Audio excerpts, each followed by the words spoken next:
Hello मेरी प्यारी सी YouTube family, कैसे हो आप सब लोग। आई होप आप सब लोग ठीक होंगे। मैं आपका दोस्त स्वागत करता हूँ एक और नए वीडियो में। लेकिन वीडियो को शुरू करने से पहले मैं आप सबसे कहना चाहूँगा कि आपने भूतिया पहाड़ का पहला पार्ट नहीं देखा होगा तो प्लीज़ पहले उसे देख लीजिए, ताकि आपको ये कहानी सुनने में और ज़्यादा उत्साह आए। तो चलिए शुरू करते हैं।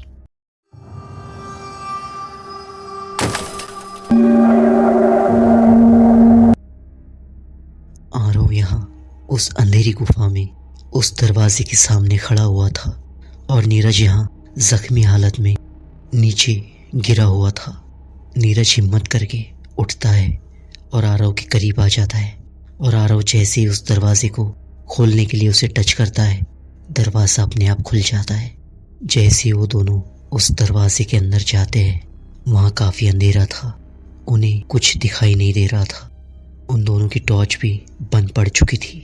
वो जैसे ही थोड़ा आगे बढ़ते हैं तभी उन्हें एक रोशनी दिखाई देती है।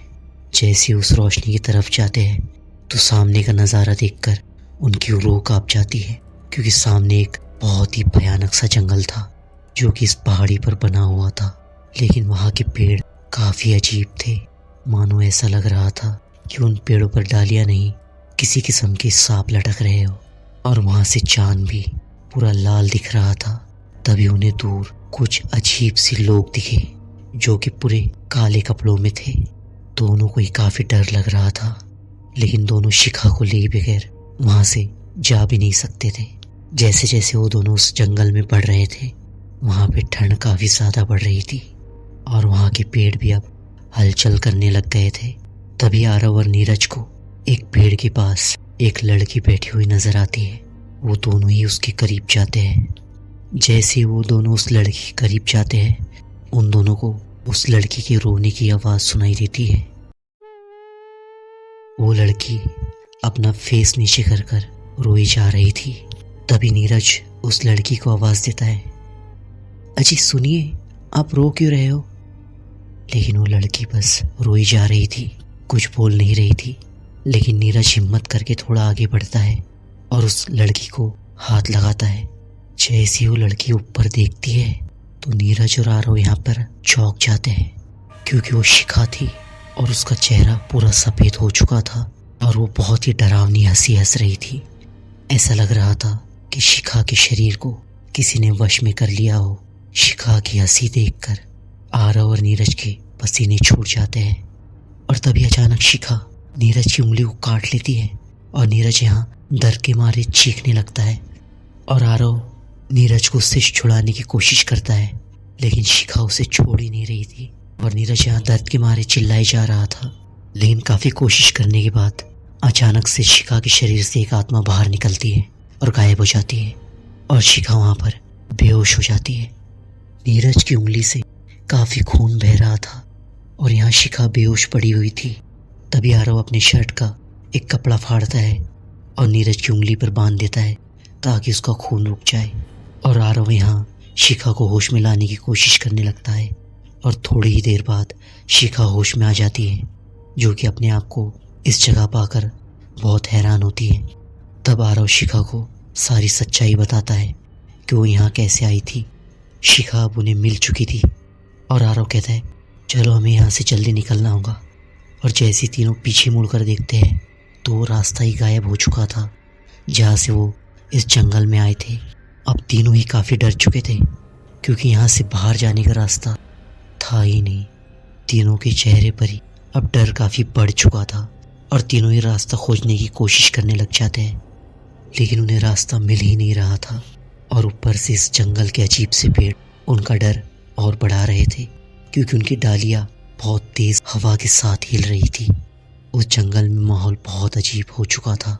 लेकिन तभी शिखा को अपने छोटे से बैग में कुछ भारी महसूस होता है। जैसे ही वो देखती है तो उसमें वही किताब थी जो उसने गुफा में पढ़ी थी। जब शिखा गायब हुई थी तो वो किताब भी शिखा के साथ यहाँ आ चुकी थी, लेकिन इस बार वो किताब और भी ज़्यादा बड़ी लग रही थी। ऐसा लग रहा था कि उस किताब में और भी पन्ने जुड़ चुके हो। जैसे ही शिखा उस किताब को खोलती है तो सच में उसमें कुछ नए पन्ने जुड़ चुके थे और उन पन्नों में छिपा हुआ था इस भूतिया पहाड़ का असली सच। जिस राजा ने यहाँ खजाना छिपाया था, उस राजा के पूर्वज बहुत पहले से काला जादू किया करते थे और उसके माध्यम से उनका साम्राज्य चलाया जाता था। लेकिन जब युद्ध बढ़ने लगे तो उस राजा को खुद की जान पर खतरा मंडराने लगा था, इसलिए उसने इस खजाने को यहाँ छिपाया था। और जो लड़की इस खजाने को लेने यहाँ आई थी वो भी उसी राजा के खानदान में से थी। उसे भी बचपन से काला जादू सिखाया गया था और जब उसे अपने खानदान की ये पुस्तक मिली थी तो उसमें राजा का एक संदेश लिखा हुआ था कि इस पहाड़ को भूतिया बनाया जाए और सबकी रूहें यहाँ कैद करके एक नई दुनिया बसाई जाए। और उस महिला ने ऐसा ही किया था। अपनी जान गंवा कर भी वो इस भूतिया पहाड़ पर बस चुकी थी और इस पहाड़ पर बसी दुनिया में उस राजा की आत्मा भी मौजूद थी। जैसे शिखा ने ये सब पढ़ा, उसके बाद वो जो काले वस्त्र में लोग फिरते हुए नजर आए थे वो अब इनका पीछा करने लग गए थे। वो सारे यही लोग थे जो इस भूतिया पहाड़ पर आए थे और यहाँ अपनी जान गंवा बैठे थे। उनकी आत्मा भी इस दुनिया में कैद कर दी गई थी और ये सब उसी राजा की आत्मा को पूछते थे। उन लोगों को आता हुआ देख आरव, शिखा और नीरज तीनों ही भागने लग जाते हैं और वो भागते भागते एक झील के करीब आ जाते हैं जहाँ का पानी बहुत ही पारदर्शक था। और जैसे ही वो पीछे देखते हैं तो वो काले वस्त्र वाली आत्माएं वहाँ से गायब हो चुकी थी। वो आत्माएं तो गायब हो चुकी थी, लेकिन तभी उनके सामने एक बड़ी सी आत्मा प्रकट होती है और ये वही आत्मा थी जिसने इस पहाड़ को भूतिया पहाड़ बनाया था। वो इतनी विशाल और बड़ी हो चुकी थी कि मानो आरव, शिखा और नीरज को अभी मार देंगे। इन तीनों को समझ नहीं आ रहा था कि आखिर करना क्या चाहिए। लेकिन तभी आरव देखता है कि शिखा के हाथ में जो किताब है उस पे एक इंसान की तस्वीर बनी हुई है, जो कि ऐसा लग रहा था कि उसी राजा की तस्वीर है। वो आत्मा भी अब धीरे धीरे इन तीनों की तरफ बढ़ रही थी और करीब आते हुए और भी विशाल होती जा रही थी। लेकिन तभी आरव पास पड़े एक पत्थर से आग जलाता है और उस किताब को जलाता है। जैसे ही वो किताब जलने लगती है, यहाँ वो विशालकाय आत्मा भी अपने आप जलने लग जाती है। और ये चीज़ देखकर शिखा भी पास पड़े पत्थरों से आग जलाकर उस किताब को जलाने लग जाती है। जैसे जैसे किताब जल रही थी वहाँ वो आत्मा भी जल रही थी और थोड़ी देर में वो आत्मा भी जलकर राख हो चुकी थी। जैसे ही वो आत्मा जल जाती है, यहाँ एक द्वार उन्हें नजर आता है और तीनों ही काफ़ी खुश हो जाते हैं और उस द्वार से निकलकर उस गुफा से होते हुए बाहर जाते हैं। वो तीनों तो यहाँ बाहर निकल जाते हैं, लेकिन इस अंधेरी दुनिया में राजा की आत्मा अभी भी इस दुनिया में जीवित थी, जो आगे आने वाले कई लोगों को अपना शिकार बनाएंगी।